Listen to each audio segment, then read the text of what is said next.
ഞാനിന്ന് ചോറ്റാനിക്കരയിൽ പോയിരുന്നു. ചോറ്റാനിക്കര ദേവീക്ഷേത്രത്തിൽ പോയിരുന്നു.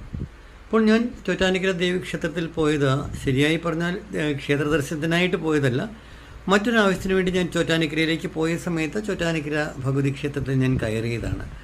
ഞാൻ ദേവീക്ഷേത്രത്തിൽ കയറുന്ന മുൻവാതിൽ കൂടിയല്ല കയറിയത്. ഞാൻ ആ പോലീസ് സ്റ്റേഷൻ്റെ സൈഡിൽ കൂടി ഒരു വഴിയുണ്ട്, അതുവഴിയാണ് ഞാൻ അകത്തേക്ക് കയറാനായി പോകുന്നതേ ഉണ്ടായിരുന്നുള്ളൂ.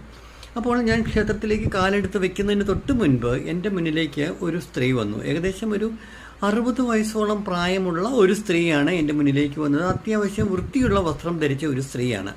അവർ എൻ്റെ മുൻപിൽ വന്ന് കൈ നീട്ടിയിട്ട് പറഞ്ഞു, ഞാൻ എൻ്റെ അച്ഛനും അമ്മയും ഭക്ഷണം കഴിച്ചിട്ട് 3 ദിവസത്തോളമായി, ഞാനും ഇന്നത്തെ ദിവസം ഒന്നും കഴിച്ചിട്ടില്ല.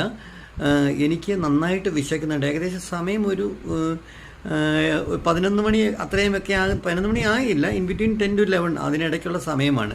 ഞാനും ഇതുവരെ ഒന്നും കഴിച്ചിട്ടില്ല. ഇത്രയും സമയമായിട്ടും എൻ്റെ അച്ഛനും അമ്മയും ഒന്നും കഴിച്ചിട്ടില്ല. 3 ദിവസമായി അവരൊന്നും കഴിക്കാതെയായിട്ട് എന്ന് പറഞ്ഞാൽ എനിക്ക് എന്തെങ്കിലും ഭക്ഷണം കഴിക്കണമായിരുന്നു. എൻ്റെ മാതാപിതാക്കൾക്കും ഭക്ഷണം കഴിക്കാനായിട്ട് എന്നെ ഒന്ന് സഹായിക്കുമോ എന്ന് ചോദിച്ചപ്പോൾ ഞാൻ അവരെ നോക്കിയപ്പോൾ അവർ അത്യാവശ്യം വൃത്തിയുള്ള വസ്ത്രമൊക്കെയാണ് ധരിച്ചിരിക്കുന്നത്. ഞാൻ ചോദിച്ചു, നിങ്ങളുടെ സ്ഥലം എവിടെയാണ് എന്ന് ചോദിച്ചപ്പോൾ പറഞ്ഞു, എൻ്റെ സ്ഥലം പാലക്കാടാണ്. അപ്പം ഞാൻ പറഞ്ഞു, പാലക്കാട് നിന്ന് അച്ഛനെയും അമ്മയും വിശന്ന് പട്ടിണി കിടക്കുന്ന അച്ഛനെയും അമ്മയും പാലക്കാട് നിന്ന് വിട്ടിട്ടാണോ ഇവിടെ ചോറ്റാനിക്കര ക്ഷേത്രത്തിൽ വന്നത് എന്ന് ചോദിച്ചു.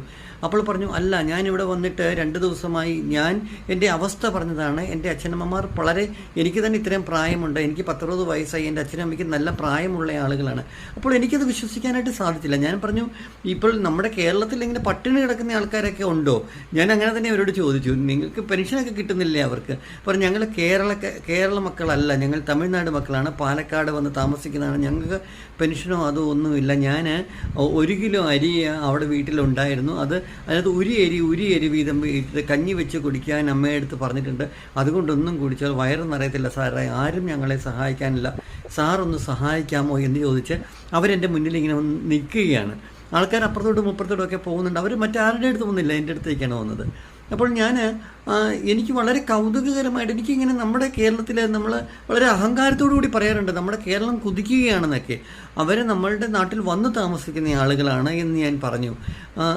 ഞാൻ അവരിൽ നിന്ന് കൂടുതലായിട്ട് വിവരങ്ങൾ ചോദിക്കുവാനും കൂടുതൽ വിവരങ്ങൾ അറിയുവാനായിട്ടും എനിക്ക് ആഗ്രഹം തോന്നിയപ്പോൾ ഞാൻ ആ അമ്മയോട് ചോദിച്ചു, അമ്മയുടെ പേരെന്താണ്, നിങ്ങളുടെ സ്ഥലം പാലക്കാട് എവിടെയാണ്, എന്തുകൊണ്ടാണ് ഈ പ്രായമായ മാതാപിതാക്കൾക്ക് ഒന്നും കഴിക്കാതെ പട്ടിണിയാണ് എന്ന് പറയാൻ കാരണം, ഇങ്ങനെയൊക്കെ വീടുണ്ടോ നിങ്ങൾക്ക്, സ്ഥലമുണ്ടോ നിങ്ങൾക്ക് എന്നൊക്കെ ചോദിച്ചു.